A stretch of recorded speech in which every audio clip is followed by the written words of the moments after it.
છે। મુખ્યમંત્રી ભૂપેન્દ્ર પટેલની અધ્યક્ષતામાં બેઠક મળી સ્ટેટ ઇમરજન્સી ઓપરેશન સેન્ટર ખાતે બેઠકનું આયોજન કરવામાં આવ્યું, જ્યાં રાહત કમિશનર ગૌરાંગ મકવાણા, મુખ્ય સચિવ સહિતના અધિકારીઓ બેઠકમાં હાજર રહ્યા। મહેસૂલ વિભાગના અધિક મુખ્ય સચિવ જયંતિ રવિ પણ સામેલ। વરસાદથી પ્રભાવિત વિસ્તારના કલેક્ટર સાથે વાતચીત કરાશે। બેઠકમાં સ્થળાંતર અને રાહત બચાવની કામગીરીની સમીક્ષા। मुख्यमंत्री भूपेन्द्र पटेल पहुंची चुक्या है स्टेट इमरजन्सी ऑपरेशन सेंटर खाते। मुख्य सचिव एम.के. दास और अधिक मुख्य सचिव महसूल विभागना जयंति रवि उपस्थित है।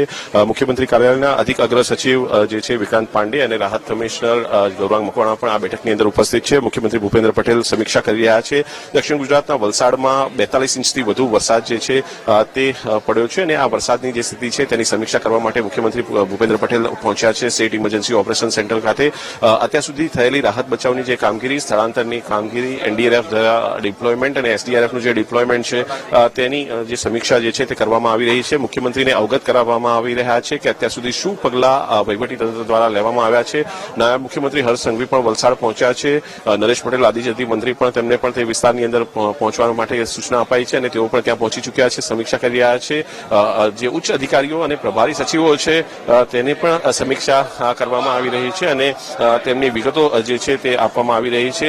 હવે તમામ જિલ્લા વહીવટી તંત્ર છે તેમની સાથે સમીક્ષા કરવામાં આવશે અને ખાસ જે વિગતો જે છે તે તેમને આપવામાં આવશે। તેઓ પણ જે સૂચના જે છે તે આપશે અને વહીવટી તંત્રને જરૂરી સૂચના મુખ્યમંત્રી દ્વારા આપવામાં આવશે। કેમેરામેન શાયર શર્મા સાથે મેહુલ દેસાઈ, ગાંધીનગર।